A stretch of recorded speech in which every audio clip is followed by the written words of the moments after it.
बात है 1970 से 80 की, जब मेरे नाना जी गुजर रहे थे एक सड़क के ऊपर से। क्या हुआ ऐसा कि नाना जी के मन में डर बैठ गया।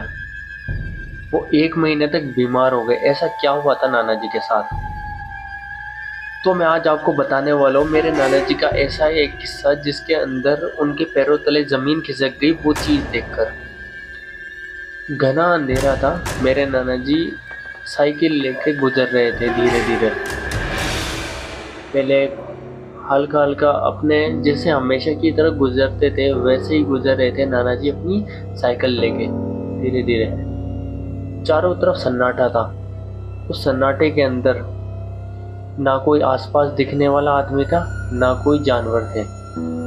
बात है 1970 से 80 के टाइम की, जब मेरे नाना जी बिल्कुल धीरे धीरे अपनी साइकिल लेकर गुजर रहे थे। तब उनको ऐसा लग गया कि वहां पर कोई है, लेकिन वहां कोई नहीं था। बिल्कुल सुनसान एरिया था वो।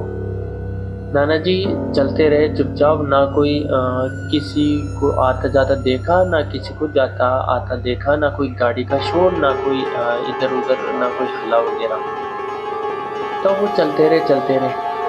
रास्ते में एक ऐसी चीज होती है कि आप सोच भी नहीं सकेंगे कि क्या हुआ ऐसा।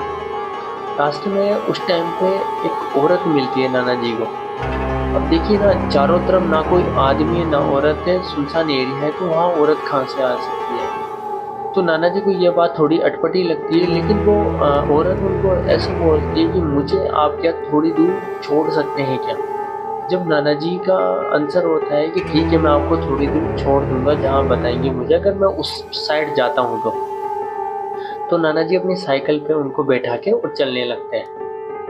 नाना जी चलते रहते हैं और फिर उनको छोड़ के और वो चली जाती है और नाना जी भी अपनी ओर चले जाते हैं।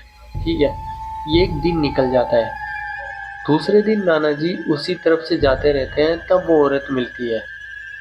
वो औरत सेकंड दिन मिलती है, तब नाना जी वही चीज करते हैं, उसको वहां छोड़ के नाना जी चले जाते हैं सीधे सीधे अपने घर की तरफ। तीसरे दिन भी ऐसे ही होता है, लेकिन तीसरा दिन कुछ अलग होता है। तीसरा दिन ऐसा होता है नाना जी के साथ कि आप मान नहीं सकते कि क्या होगा। नाना जी के साथ क्या होता है कि तीसरे दिन नाना जी ये सोचने लगते हैं कि ये औरत 3 दिन हो गए यहीं यहीं क्यों मिलती है, क्या कारण है यहाँ मिलने का। तब नाना जी को ये लगता है कि यहाँ कोई ना कोई कारण है मिलने का इसका। जब नाना जी उसका पूरा देखते हैं उसको, लेकिन उसके पैर को देखने लगते हैं, तब उसके पैर मुड़े हुए रहते हैं। जब नाना जी को यह पता चला कि इसके पैर मुड़े हुए हैं, नाना जी ने क्या किया कि नाना जी बिना रुके बिना पीछे देखे सीधे सीधे भागने लग गए। नाना जी ने अपनी साइकिल भी वहीं छोड़ दी और नाना जी सीधे सीधे भागने लग गए। और जाते जाते जाते करीबन एक किलोमीटर दूर जाकर एक हनुमान जी का मंदिर था। हनुमान जी का मंदिर के पास जाकर वो बैठ गए चुपचाप। हनुमान जी के मंदिर के पास जाके वो उनको थोड़ी बहुत शांति मिली। लेकिन वहाँ उसके पास में एक पेड़ था जिसको बोलते हैं बरगद का पेड़। तब वो बिल्कुल ऐसा चुप बैठ गए। उनको दिमाग वगैरह उनका काम नहीं कर रहा था कि क्या करें ऐसा। तब वो वहां से उन्होंने क्या किया, वहां पर भी वो ऐसा ही होने लगा उनके साथ। तब वो ये देखने लगे कि अब क्या करें। तो उनका ये रिएक्शन था कि अब मैं घर नहीं जा सकता, मुझे किसी के यहाँ रुकना ही पड़ेगा। तब वो अपने मित्र के पास गए और वहाँ रुके। करीबन उन्होंने वहीं खाना खाया, वहीं सो गए। लेकिन अगले दिन सुबह नाना जी घर पे चले गए नानी के पास। तब वहाँ गए तो उनकी हालत इतनी ज़्यादा गंभीर और बुरी हो गई कि उनको समझ में भी नहीं आ रहा था ये क्या करूँ मैं, क्या हो रहा है मेरे साथ।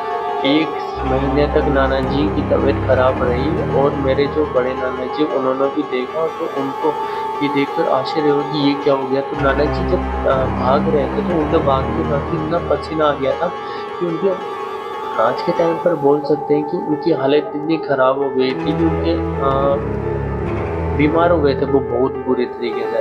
उस दिन का किस्सा है कि आज तक भी नाना जी भूल नहीं पाए थे। फिलहाल में अभी तो नाना जी है नहीं इस दुनिया में, लेकिन नाना जी इतना बड़ा किस्सा भूल नहीं पाए थे।